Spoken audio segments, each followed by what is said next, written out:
Bienvenue sur Moto News, hein, et donc aujourd'hui j'accueille Stéphane Le Gouic, rédacteur en chef de l'officiel du cycle. Donc c'est notre spécialiste du marché au sein de notre pôle d'information moto. Stéphane, nous sommes allés à la SIAM, la syndicale internationale de l'automobile et du motocycle, pour rencontrer les constructeurs. Des réunions des points presse qui sont parfois annulés en raison du Covid. Cette fois-ci, il a été maintenu. Et nous avons pu parler notamment avec certains interlocuteurs des difficultés de production des motos en ce moment. C'est le sujet brûlant du moment, effectivement. Ouais. Tous les constructeurs sont confrontés à ça, donc j'imagine qu'ils ont dû te raconter des choses intéressantes. Absolument. On a pu interroger sur la question notamment Vincent Thomeray, directeur général de Yamaha Motor France, voilà, qui président de la SIAM aussi. Président de la SIAM, qui s'exprime au nom d'un constructeur japonais finalement. Donc pour Yamaha, où en êtes-vous? Est-ce que c'est plus la difficulté à produire ou est-ce que c'est davantage la difficulté à livrer par la voie des mers ou autre?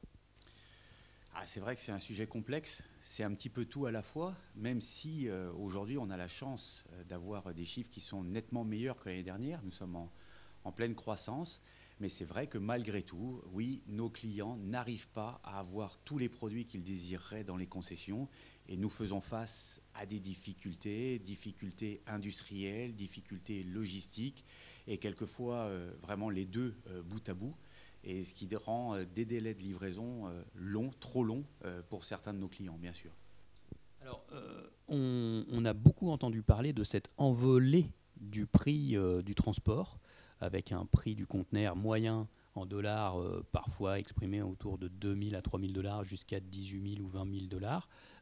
Est-ce vrai? Est-ce que vous l'avez ressenti? C'est réel ou pas? Oui, c'est tout à fait réel. Les ordres de grandeur sont les bons. C'est principalement donc un container Asie-Europe. On est dans cet ordre d'idée-là, passé de 2005-3 000 dollars aux alentours de 15 000. Il y a eu un pic à 18 et aujourd'hui on est sur du 15 000 et ça a tendance à se maintenir à ce niveau-là. Ouais. Alors, on sait, Yamaha produit un peu partout en Asie, au Japon bien sûr, plus dans d'autres pays. Et aussi en France avec l'usine Yamaha MBK, les modèles 125, notamment le X-Max, une très forte vente Europe, France, et les motos 700. Et avez-vous envisagé éventuellement de rapatrier encore quelques modèles à fabriquer en Europe pour raccourcir cette chaîne logistique? Est-ce possible? Alors c'est complexe. D'abord, bien évidemment, dès qu'on parle d'industrie, on parle de temps long. Installer un produit, installer une chaîne logistique, une production, etc., ça ne se fait pas en réaction comme ça à des crises comme nous venons de le vivre et que nous vivons d'ailleurs encore, bien évidemment. C'est une chance. Aujourd'hui, les chiffres que j'annonçais tout à l'heure avec une forte croissance, ça vient principalement d'une bonne disponibilité de nos produits fabriqués en France. Tracer 700, Ténéré 700 ont été vraiment au rendez-vous et on a pu produire et bien évidemment on est moins impacté. Mais il faut reconnaître que même si nous produisons en France, le châssis est fabriqué en France, on l'avait vu ensemble, Christophe, je me souviens de cette discussion de dire est-ce qu'on peut parler de production en France ou d'assemblage. On avait conclu au retour de la visite de l'usine, c'était bien de la production, mais il faut être honnête, il y a toujours un composant, un morceau, voire de matières premières qui viennent à l'autre bout. Donc tout ce qui est fabriqué à MBK Industrie, dans notre usine française à Saint-Quentin, il y a des containers qui viennent. Il y a les containers qui ont été bloqués sur l'Evergreen, avec des impacts, puisque dans un container, quand on importe un container de produits finis du Japon, dans un container, on va mettre 25 motos, alors que dans un container, on est capable de mettre 3500 guidons. Donc, quand c'est ce container-là qui va nous manquer, les impacts industriels peuvent être aussi très importants. Dernière question, ça concerne la crise, le conflit en ce moment entre l'Ukraine et la Russie. On sait que la Russie, comme l'Ukraine, fabriquait certains composants ou travaillait certaines matières, l'acier, l'aluminium, le titane. Est-ce que Yamaha est impacté par cette crise soudaine? Alors, je n'ai pas eu d'informations directes sur cette notion de matière première ou de sous-traitant russe ou ukrainien qui ferait défaut aujourd'hui à Yamaha. mais il y a plein de répercussions, des répercussions qu'on n'attend pas. Par exemple, ça a bouleversé toute notre logistique de pièces détachées. Nous avons un système de pièces détachées qui fait que nous gardons certaines pièces, par exemple, uniquement au Japon quand les demandes dans les différents continents sont faibles. Et nous avons fait les calculs comme quoi il est plus intéressant de faire voler la pièce dès qu'un client en a besoin plutôt que de garder des stocks dans différentes plateformes au niveau du monde. Eh bien, par exemple, les vols ont été déroutés. On ne peut plus, les lignes aériennes ne sont pas conservées comme elles étaient avant le conflit. Donc tout cela a eu des impacts sur la qualité de service aussi au niveau des clients finaux. Oui, donc Vincent Thombray a un peu tout résumé pour les constructeurs japonais. Oui. Mais quel était le point de vue des constructeurs européens? Tu en as rencontré? Alors oui, on a pu interroger Jean-Luc Mars, qui a une vision assez globale, hein, tu connais son De parcours. Triomphe. De Triomphe. Mm. Jean-Luc Mars, directeur général de Triomphe, mais tu connais son parcours, il a une Bien vision sûr, ouais. globale du marché. Et il a pu s'exprimer donc concernant notamment sa marque. Donc, où en sommes-nous concernant Triomphe, bien sûr, des difficultés rencontrées par les constructeurs aujourd'hui? Alors, concernant Triomphe, je dirais qu'on tire bien notre épingle du jeu. Mais c'est un combat permanent. C'est un travail de tous les instants, de trouver des fournisseurs, de trouver des composants, d'organiser la logistique, de rebondir avec des plans B, des plans C, etc. C'est très compliqué, mais ce n'est pas impossible. Et aujourd'hui, on voit que Triomphe fait une très belle performance commerciale sur le marché français. C'est aussi, outre les nouveautés, outre le dynamisme de la marque, c'est aussi parce que nous avons été en capacité de produire et de livrer nos concessionnaires.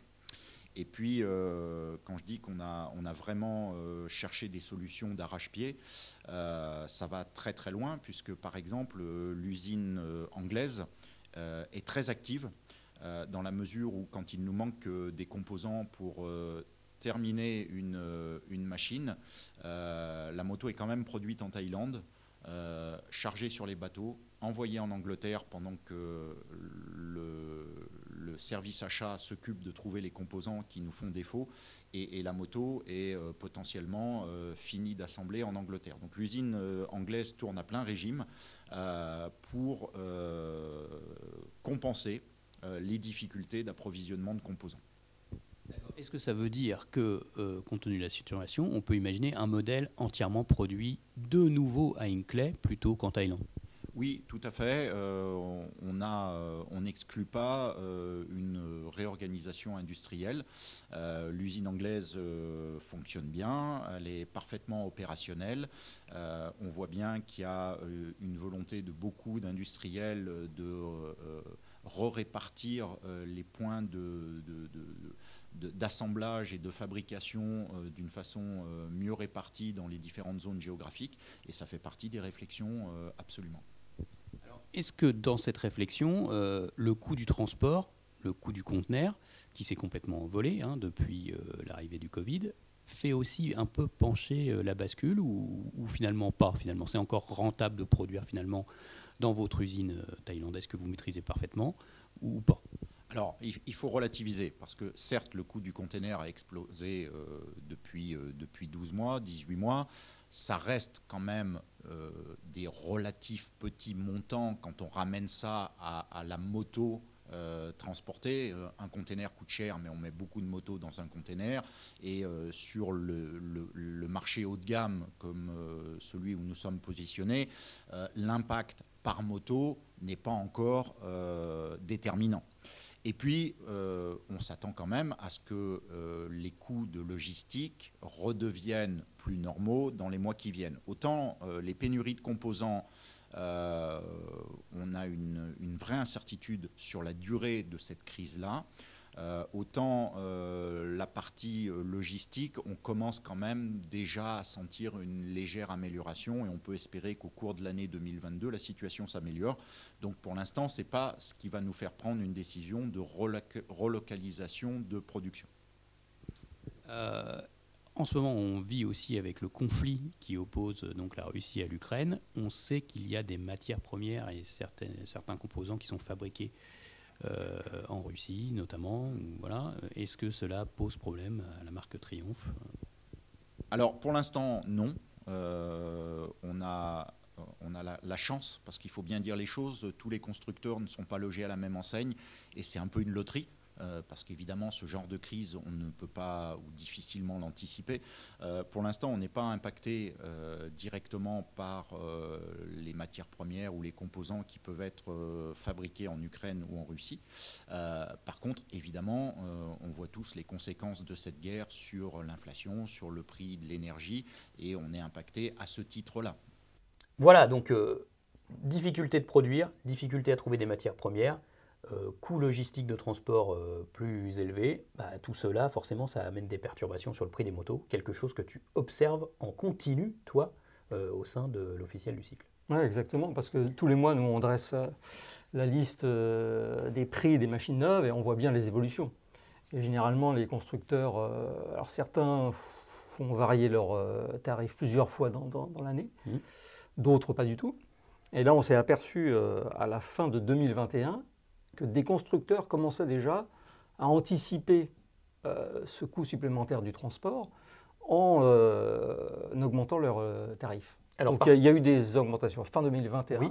Et des augmentations début 2022, notamment celle de Honda, dont on a beaucoup parlé, parce que Honda a pris la parole sur ce sujet. Oui. Et Honda a été très clair. Avec plutôt de la transparence. Exactement. Ils ont fait un communiqué, ils ont annoncé. D'autres ont augmenté leurs tarifs sans forcément le dire.